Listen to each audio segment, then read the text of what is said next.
नमस्ते, मेरा नाम है शिवम और आप देखना शुरू कर चुके हैं उत्सव ऑनलाइन। हम बात कर रहे हैं उत्सव मेडिकल एंट्रेंस सीरीज की और आज हम बात करने वाले हैं बीएससी नर्सिंग की। हम बात करेंगे बीएससी नर्सिंग की और पूरी जानकारी आपको देंगे कि बीएससी नर्सिंग क्या होता है, बीएससी नर्सिंग को करने के बाद आप क्या कर सकते हैं, ठीक है, और बीएससी नर्सिंग आप क्यों करें ये भी हम बताएंगे आपको, ठीक है। तो हम बात कर रहे हैं साहब किसकी, बीएससी नर्सिंग की। किसकी बात कर रहे हैं, बीएससी नर्सिंग की। सबसे पहले तो आप बीएससी नर्सिंग का फुल फॉर्म जान लीजिए, bachelor of science in nursing. Bachelor of science in nursing, ठीक है। बैचलर ऑफ साइंस आप बीएससी नर्सिंग में कर रहे हैं, इसका फुल फॉर्म है bachelor of science in nursing. आप समझिए कि बीएससी नर्सिंग होता क्या है, समझ रहे हैं आप। तो जैसे कि अभी आपने देखा कि हम पैंडेमिक से जूझ रहे हैं, ठीक है, और पैंडेमिक में अचानक हमें डॉक्टरों की ज़रूरत बहुत ज़्यादा बढ़ गई, ठीक है। डॉक्टरों की इतनी ज़्यादा कमी मतलब है देश में, और डॉक्टरों के अलावा जो भी मेडिकल से रिलेटेड स्टाफ था उसकी ज़्यादा मतलब उसकी अचानक ज़रूरत बढ़ गई, हम सबको नीड ज़्यादा हो गई, ठीक है। कि तो जिस तरह से आपने देखा कि डॉक्टरों की ज़रूरत बढ़ी, उसी प्रकार से मेडिकल स्टाफ की भी ज़रूरत बढ़ी, चाहे वो हमारे एम्बुलेंस से रिलेटेड लोग हों, चाहे फिर हॉस्पिटल से हो, चाहे क्लिनिकल लोग हों, चाहे फिर पैथोलॉजी से हो, जो भी लोग हैं, ठीक है। तो ये जो कोर्स है साहब, ये नर्सिंग का कोर्स है, ठीक है। तो एक नर्स की क्या वैल्यू होती है, नर्सिंग स्टाफ की क्या वैल्यू होती है, अगर आप कभी हॉस्पिटल गए होंगे तो आपको पता होगा। तो इस जो कोर्स का मतलब है वो सिर्फ इसलिए है कि डॉक्टर के बाद अगर हॉस्पिटल में सबसे मतलब वैल्यूएबल कोई होता है तो होती है नर्स, ठीक है। मतलब होते हैं नर्सिंग का स्टाफ, जो नर्सिंग का हमारा स्टाफ होता है सबसे ज़्यादा वैल्यूएबल डॉक्टर के बाद सेकंड जो पोजीशन होती है पूरे हॉस्पिटल को चलाने में, सबसे बड़ा जो सहयोग होता है वो नर्सिंग स्टाफ का होता है, ठीक है। तो नर्सिंग स्टाफ के लिए सबसे पहली चीज़ हम आपको पूरी तरीके से बताएंगे, इंट्रोडक्शन से लेकर हर चीज़ के बारे में, ठीक है। तो हम बात कर रहे हैं साहब इंट्रोडक्शन। इंट्रोडक्शन, ठीक। पहली चीज़ तो ये समझ लीजिए, ये 4 ईयर का यूजी प्रोग्राम होता है, ठीक है। 4 ईयर का अंडर ग्रेजुएशन प्रोग्राम है, कोर्स है, ठीक है। ये 4 साल का अंडर ग्रेजुएशन कोर्स होता है, ठीक है। और इस कोर्स, ये जो 4 साल का अंडर ग्रेजुएशन कोर्स होता है, इसमें मेनली नर्सिंग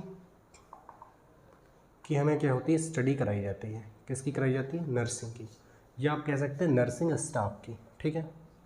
नर्सिंग स्टाफ की मतलब एक नर्स कैसे बना जाता है।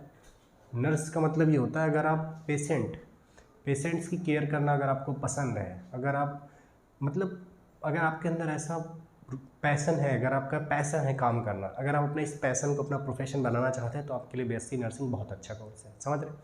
अगर आप चाहते हैं कि आप मेडिकल फील्ड से जुड़ें और आप डॉक्टर नहीं बन पा रहे हैं, अगर आप चाहते हैं कि आप मेडिकल फील्ड से जुड़ें और आप डॉक्टर नहीं बन पा रहे हैं, तो ये आपके लिए बहुत बड़ी अपॉर्चुनिटी, बहुत अच्छा मौका है कि आप बीएससी नर्सिंग के थ्रू डॉक्टरों के साथ जुड़ सकते हैं, पहली चीज़।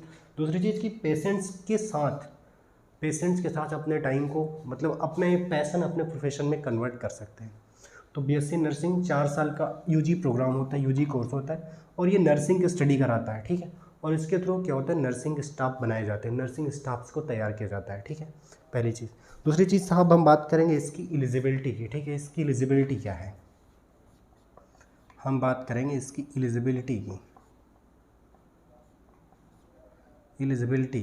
ठीक है। इसके लिए कौन कौन से चीज़ें हैं जो मतलब एलिजिबल, इसके लिए कौन कौन है, कौन इसके लिए एलिजिबल है जो ये कोर्स कर सकता है। पहली चीज़ तो भारतीय नागरिक, पहली चीज़ तो क्या, भारतीय नागरिक। दूसरी चीज़, वो जो भारतीय नागरिक हो उसकी मिनिमम एज जो हो वो 17 ईयर हो, ठीक है। पहली चीज़ वो भारतीय हो, दूसरी चीज़ उसकी जो मिनिमम एज हो, निम्नतम आयु उसकी जो आयु सीमा होनी चाहिए वो 17 साल होनी चाहिए, ठीक है। इसके अलावा वो किसी भी रिकॉग्नाइज्ड बोर्ड से physics, chemistry, biology, PCB stream से 12th 50+ परसेंटेज के साथ, उसने 50+ परसेंटेज के साथ किसी भी रिकॉग्नाइज्ड बोर्ड से 12th पास करा हो, और साथ में इंग्लिश कंपलसरी हो।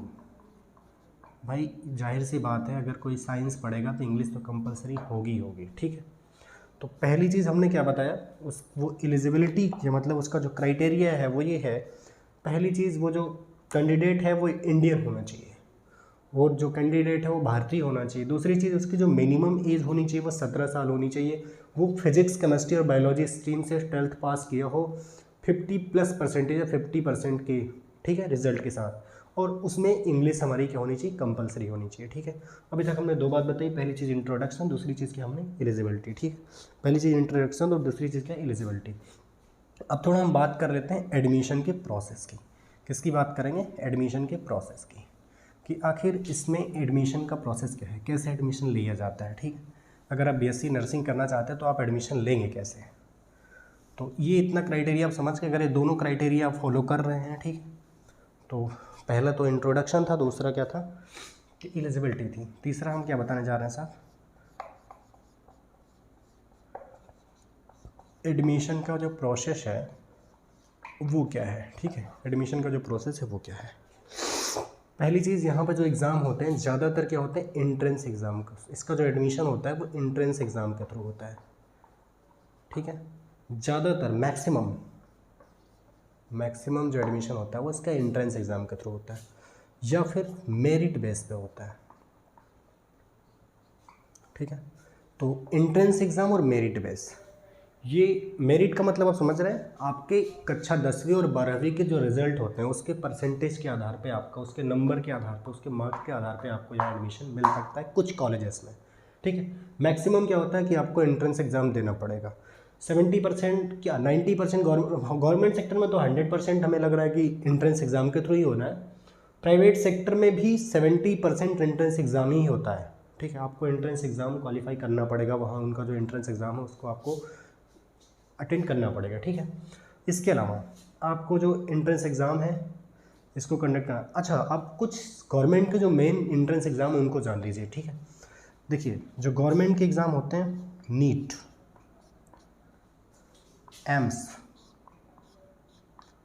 AIIMS nursing, BHU UET, NEET, AIIMS, JIPMER nursing, national eligibility cum entrance test, NEET.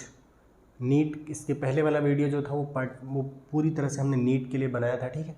इसके जो मेन गवर्नमेंट के एग्ज़ाम होते हैं, जिसका जो हमारा बीएससी नर्सिंग है, इसके जो गवर्नमेंट के एग्ज़ाम होते हैं वो हम आपको बता रहे हैं कि कौन कौन सी संस्थान है, कौन कौन सी ऐसी एजेंसी हैं जो गवर्नमेंट सेक्टर का एग्ज़ाम कराती हैं जिसके थ्रू आपको बीएससी नर्सिंग में एडमिशन मिल सकता है, ठीक है। पहली चीज़ क्या है, national eligibility cum entrance test. दूसरा क्या है, all India institute of medical sciences in nursing, ठीक है, एम्स नर्सिंग। तो तीसरा क्या है, undergraduate entrance test in Banaras Hindu university, ठीक है। चौथा क्या है, Jawaharlal institute of post graduation, Jawaharlal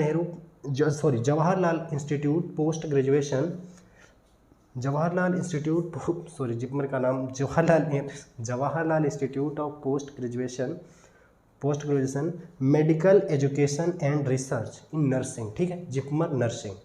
तो ये जो एग्ज़ाम है एडमिशन क्या होता है, नीट, एम्स नर्सिंग, BHU और जिपमर, ठीक है। ये गवर्नमेंट के मेनली एग्ज़ाम है जिसके थ्रू आपको एडमिशन मिलता है। अब आप ये समझिए कि जो इसका एग्ज़ाम होता है इसकी फ़ीस क्या हो सकती है, ठीक है। तो पहली चीज़ कि गवर्नमेंट के जो एग्ज़ाम होते हैं उसमें आपकी मिनिमम या मैक्सिमम, गवर्नमेंट के जो एग्ज़ाम होते हैं उसमें आपके मिनिमम ये 4 ईयर के प्रोग्राम में 90K to 100K, 90,000 से 1 लाख रुपए इन गवर्नमेंट सेक्टर, इन 4 सालों में आपके 90,000 से 1 लाख रुपए लग सकते हैं। इन प्राइवेट सेक्टर, ठीक है, in private sector 350K to 450K, 3.5 lakh से 4.5 लाख रुपए आपके प्राइवेट सेक्टर में कॉलेजों की फ़ीस लग सकती है, ठीक है। बहुत सारे प्राइवेट कॉलेज हैं, बहुत अच्छे अच्छे कॉलेज हैं, ठीक है, चाहे तो अब क्या कहीं भी, लखनऊ हो, भोपाल हो, इंदौर हो, वाराणसी हो, ठीक है, अन्य शहरों में बेंगलुरु हो गया, ठीक है, और वेल्लोर हो गया, तमाम ऐसे कॉलेज हैं जो गवर्नमेंट भी सेक्टर के अच्छे अच्छे कॉलेज हैं, प्राइवेट सेक्टर के भी अच्छे अच्छे कॉलेज हैं जहाँ से आप बीएससी नर्सिंग में एडमिशन ले सकते हो और अच्छी अपॉर्चुनिटी है आपके पास इस फील्ड से, इस पैशन को अपना प्रोफेशन बनाने के लिए, ठीक है। तो ये हमने आपको एडमिशन का प्रोसेस बता दिया कि एडमिशन आपको कैसे मिलेगा, ठीक। अब एडमिशन के बाद आप समझिए कि इसका कैरियर स्कोप क्या है, मतलब कि आप ये जो बैचलर डिग्री है इसकी के आगे आप क्या पढ़ाई कर सकते हैं, इसका कैरियर स्कोप क्या है, ठीक है। तो आपको हम बताएं, सबसे पहली चीज़ ये है, अब हम बात किसकी करेंगे साहब, हम बात करेंगे इसके कैरियर स्कोप की कि आखिर इसका कैरियर स्कोप क्या है, ठीक। हम बात करने जा रहे हैं इसके कैरियर स्कोप की।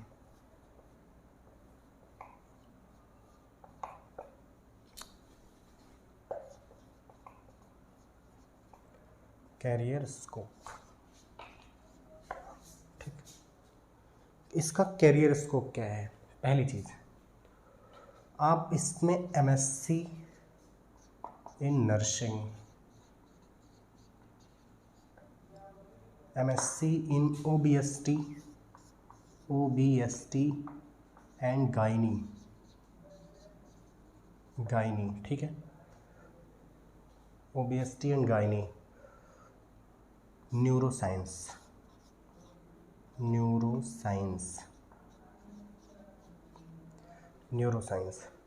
MSc in nursing, MSc in OBST and gynae, neuroscience and इसके अलावा एक होता है, मतलब तमाम, ये तो हमने कुछ लिख दिए हैं, ठीक है। आप इसके जो है इसका जो कैरियर स्कोप है, मतलब इसमें आप जो मास्टर डिग्री ले सकते हैं वो एमएससी नर्सिंग, आप बीएससी नर्सिंग के बाद आप एमएससी नर्सिंग कर सकते हैं, इसके अलावा ओबीएसटी एंड गायनी कर सकते हैं और न्यूरोसाइंस कर सकते हैं, ठीक है, एमएससी एंड न्यूरोसाइंस। और इसके अलावा जो है न्यूरोसाइंस, एमएससी न्यूरोसाइंस और हाँ सॉरी एक थोड़ा देखो, ये इसमें हमने बताया कि जिसके कैरियर स्कोप होते हैं MSc nursing, OBST and gynae और न्यूरोसाइंस, और एक और होता है मेडिकल सोशियोलॉजी,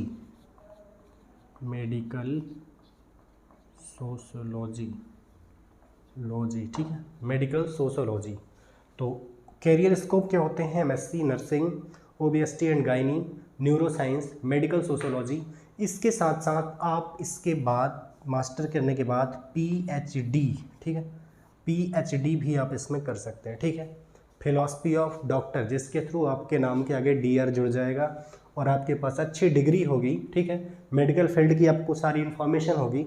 तो आप डॉक्टर बनने के बाद जब अपना क्लिनिक चलाएंगे, अपने प्रोफेक्स में डीआर जोड़ने के बाद जब आप अपना क्लिनिक चलाएंगे, कहीं जुड़ेंगे, तो लोग ये मतलब तब आपके पास इतनी नॉलेज तो होगी इस फील्ड की, मेडिकल फील्ड की आपके पास पूरी अच्छी खासी नॉलेज होगी। जब आप इसमें अच्छी पीएचडी कर लेंगे, इस कोर्स में अच्छी पीएचडी कर लेंगे, सबसे बड़ा जो आपको फ़ायदा मिलने वाला है इस कोर्स में, ठीक है, कि आप बीएससी करेंगे नर्सिंग में, उसके बाद जब आप एमएससी कर लेंगे तो आपके अंदर इतना नॉलेज हो जाएगा इस फील्ड, इस प्रोफेशन के लिए, मतलब आप इस जो आपका पैशन था तब आप वास्तव में उसको प्रोफेशन बना के और फिर भी आप पैशन की तरह जिएंगे इस काम को करने के बाद, ठीक है।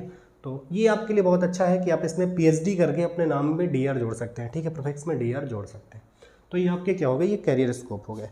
अब इसके बाद हम बात करें इसमें जॉब क्या क्या मिल सकती है, ठीक है। आखिर आप ये जो पढ़ाई पढ़ रहे हैं किस लिए पढ़ रहे हैं, कि आपको नौकरी मिले, भाई नौकरी मिलेगी तो क्या होगा, पैसा मिलेगा, पैसा मिलेगा तो क्या होगा, हम खाना खाएंगे, ठीक है। तो ये भी तो होना चाहिए ना कि जी सिद्धांत क्या है, मेन एम तो पैसा है ना, हमारा जो मेन एम है वो क्या होना चाहिए, वो तो ठीक है, हमारा जो मेन एम है वो क्या है, पैसा है भाई। अगर मैं आज पढ़ा रहा हूँ तो किस लिए पढ़ा रहा हूँ, पैसे के लिए। आप मुझे पैसे देंगे तो मैं रोटी खाऊंगा, या कोई भी काम आदमी अगर कर रहा है तो किस लिए कर रहा है, चाहे जो भी हो, मेन चीज़ तो पैसा है ना, प्राइमरी चीज़ तो पैसा है। तो जॉब क्या क्या मिल सकती है, ठीक है, पहली चीज़ तो आप clinical nursing, CHC, NGO, community, या फिर हाँ NGO, और आप जो है प्राइवेट सेक्टर में, आपको पता होना चाहिए, अभी ये जानकारी शायद आपको नहीं होगी, जिस तरह हमारे देश में 3 स्टार और 4 स्टार 5 स्टार होटल होते हैं, उसी तरह हमारे देश में 3 स्टार 4 स्टार 5 स्टार हॉस्पिटल होते हैं। ये जानकारी आपको नहीं होगी, आप इसको सर्च करिएगा और पता करिएगा। हॉस्पिटल जो होते हैं वो 7 स्टार तक होते हैं, समझ रहे हैं आप। तो आपके पास इतनी बड़ी अपॉर्चुनिटी है अच्छे अच्छे हॉस्पिटलों से जुड़ने का। पहली चीज़ तो आप क्लिनिकल नर्सिंग अपनी जो प्राइवेट मतलब नर्सिंग अपनी नर्सिंग मतलब अपना चला सकते हैं, ठीक, क्लिनिक अपना क्लिनिक चला सकते हैं।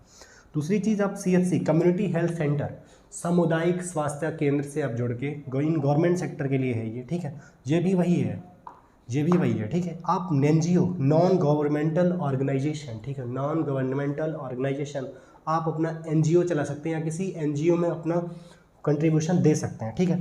और जो लास्ट चीज़ है वो है प्राइवेट सेक्टर की। प्राइवेट सेक्टर में आपको पता होगा हमारे देश में अच्छी अच्छी हॉस्पिटल है, ठीक है। यहाँ अपोलो और मेदांता जैसी अच्छी किसी हॉस्पिटल का नाम तो ये नहीं है, मतलब मैं आपको बता रहा हूँ कि आप कहाँ पहुँच सकते हैं। आप मेदांता जैसी हॉस्पिटल में जब जाएंगे या किसी बड़ी हॉस्पिटल में जाएं तो वहाँ आपको फील नहीं होता कि आप हॉस्पिटल में हैं कि होटल में हैं। मैंने अभी बात बताई ना कि 3 स्टार 5 स्टार 7 स्टार हॉस्पिटल होते हैं देश में, ठीक है। आपको पता है मेदांता देश की पहली एयर एम्बुलेंस प्रोवाइड करने वाली जो है संस्थान है, ठीक है, जो देश में पहली एयर एम्बुलेंस दी है उसने, ठीक है। तो अब ये सब चीज़ें जो है मैं इसलिए किसी हॉस्पिटल का नाम मैं यहाँ किसी को प्रमोट नहीं कर रहा हूँ, ठीक है, या मैं किसी के लिए काम नहीं कर रहा हूँ, किसी का मैं ऐड नहीं कर रहा, ठीक है। ये मैं आपको इसलिए बता रहा हूँ ताकि आपको जानकारी हो, ठीक है, कि आप 3 स्टार 4 स्टार 5 स्टार होटलों में जाते हैं तो सेल्फी लेके दिखाते हैं कि हम इतने बड़े होटल में खड़े। साहब इतनी बड़ी हॉस्पिटल में जाने का सिर्फ ये रास्ता है, ऐसे आइए फिर ऐसे आइए और यहाँ पहुँच जाइए आप, ठीक है। और यहाँ पहुँचने के बाद जब आप खड़े होंगे ना तो लोग आपको देखेंगे, हाँ इतने बड़े हॉस्पिटल में आप काम करते हैं, ठीक है, क्योंकि सुनार का कचरा भी सोना ही होता है, ठीक है। और इतनी बड़ी जो हॉस्पिटल्स होती हैं उनमें जुड़ने के बाद जब आप जुड़ेंगे तो आपको खुद बहुत अच्छा लगेगा, आपको अपनी ज़िंदगी की राह बहुत आसान लगने लगेगी, ठीक है। तो ये कोर्स उन लोगों के लिए बहुत अच्छा है, बहुत बेहतर है जो मेडिकल फील्ड से जुड़ना चाहते हैं और इस फील्ड में इस जो आपका पैशन था उसको अपना प्रोफेशन बना सकते हैं। बहुत बेहतर मौका है, ठीक है, आप यहाँ काम करके बहुत अच्छा कर सकते हैं और कुछ भी वो नहीं है, बहुत आराम से 4 साल आपके ये बीत जाएंगे, ठीक है, 2 साल MSc का आपके बीत जाएंगे, 6 साल, और BSc करने के बाद ही आप यहाँ से जुड़ सकते हैं, ठीक है। तो ये हमने BSc की बात बताई है कि जॉब्स क्या क्या है। अब पैसे की बात करते हैं। आपको गवर्नमेंट सेक्टर में 30K to 50K 30 से 50 हज़ार रुपये गवर्नमेंट सेक्टर मिलते हैं। बट अगर आप प्राइवेट सेक्टर में काम करते हैं, प्राइवेट सेक्टर में, तो अगर सबसे बड़ी चीज़ में क्या है, इसमें एक चीज़ आपको ध्यान देना है कि आप किसी ऐसे कॉलेज से डिग्री ना लें या पढ़ाई ना करें जहाँ की कोई वैल्यू ना हो। नहीं समझे आप? मैं ये नहीं कह रहा हूँ कि कोई कॉलेज की डिग्री की वैल्यू नहीं होती। वैल्यू का मतलब ये होता है कि वो जो कॉलेज होना चाहिए जहाँ से आप इस पढ़ाई को कर रहे हैं, इस कोर्स को कर रहे हैं, वो कॉलेज अपने उस एरिया का, अपने उस सिटी का या अपने स्टेट का मतलब एक अच्छा कॉलेज होना चाहिए, ठीक है, रिनाउंड कॉलेज होना चाहिए, तब आपकी वैल्यू है।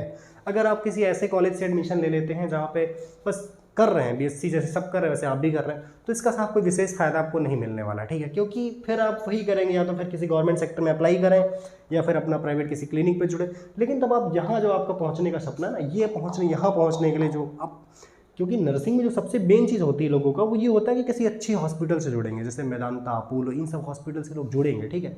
तो इन सब हॉस्पिटल से जुड़ने के लिए साहब आपको सबसे जो बड़ी चीज़ चाहिए वो ये चाहिए कि आप किसी रेनाउंड कॉलेज से, ठीक है, चाहे आप एम्स से करें, जिपमर से करें, मतलब गवर्नमेंट सेक्टर के, जब आप प्राइवेट सेक्टर में ही कर रहे हैं तो बहुत बेहतर कॉलेज से करें, ठीक है। ऐसे कॉलेजों से हम नहीं करें कि जैसे जो छोटे मोटे, मतलब कॉलेज कोई छोटा नहीं होता, विद्या का मंदिर कोई छोटा नहीं, मतलब ये कहने का मतलब है जहाँ से अच्छे ग्लोरियस लोग निकल चुके हैं वहाँ से आप पढ़ाई करें, ठीक है, तब ज़्यादा आपको फ़ायदा मिलेगा। तो ये हमने जॉब की बात बताई। आपको 30 to 50K क्या हो गवर्नमेंट सेक्टर में, और अगर आप गवर्नमेंट सेक्टर में, और अगर प्राइवेट सेक्टर में है आप, ठीक है, अगर आप प्राइवेट सेक्टर में अच्छी जगह पहुंच गए तो आप भरोसा नहीं करेंगे, आपकी जो सैलरी हो सकती है वो 100K to 150K 1 लाख से 1.5 लाख रुपए पर मंथ हो सकती है आपकी सैलरी, आप भरोसा नहीं करेंगे, ठीक है। और एक आपको जो सबसे लास्ट चीज़ बतानी है, ठीक है, सबसे जो लास्ट चीज़ बतानी है इस फील्ड में आपके लिए सबसे बेस्ट अपॉर्चुनिटी है, ठीक है, सबसे जो बेस्ट अपॉर्चुनिटी है वो ये है कि आप इस फील्ड में मास्टर भी बन सकते हैं। नहीं समझे आप? मैं मास्टर MSc की बात नहीं कर रहा हूँ।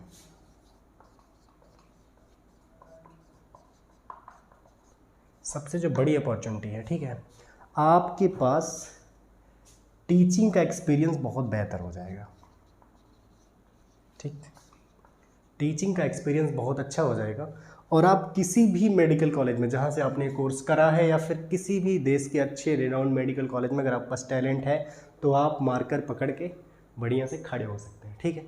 आप वहाँ as a professor, as a teacher काम कर सकते हैं, ठीक है। तो सबसे जो बड़ी अपॉर्चुनिटी वो ये है आपके लिए, अगर आप इस कोर्स को अच्छे से करेंगे, पूरे शिद्दत से करेंगे, मन लगा के पूरे अच्छे से, ठीक है, दिल और दिमाग दोनों लगा के 4 साल अगर आप इस कोर्स को करेंगे तो ये समझ के चलिए कि आपकी लाइफ अच्छे से सेट है, ठीक है, कोई परेशान होने की ज़रूरत नहीं है।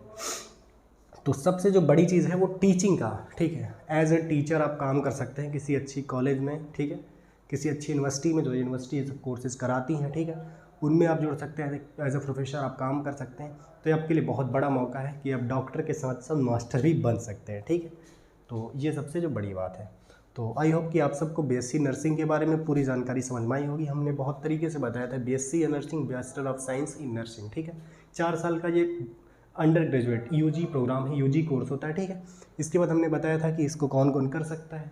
इसके बाद हमने बताया कि इसका एडमिशन प्रोसेस क्या होता है, ठीक है, एडमिशन प्रोसेस क्या होता है। दूसरी चीज़ हमने बताई कि इसमें आखिर आपको कैरियर स्कोप क्या होते हैं, ठीक है, एमएससी वगैरह, मास्टर वगैरह। इसके बाद हमने आपको इसमें जॉब बताई और सबसे लास्ट चीज़ बताई इसकी अपॉर्चुनिटी, ठीक है। सबसे जो बड़ी चीज़ बताई वो बताई है कि टीचिंग का, कि आप स्कूल में टीचिंग का अगर आपको अच्छा एक्सपीरियंस हो गया तो आप टीचिंग बहुत अच्छी कर सकते हैं इस फील्ड के लिए, ठीक है। आपको मैं किसी इंटर कॉलेज में पढ़ाने की बात नहीं कर रहा हूँ, आप मेडिकल कॉलेज में पढ़ा सकते हैं, ठीक है।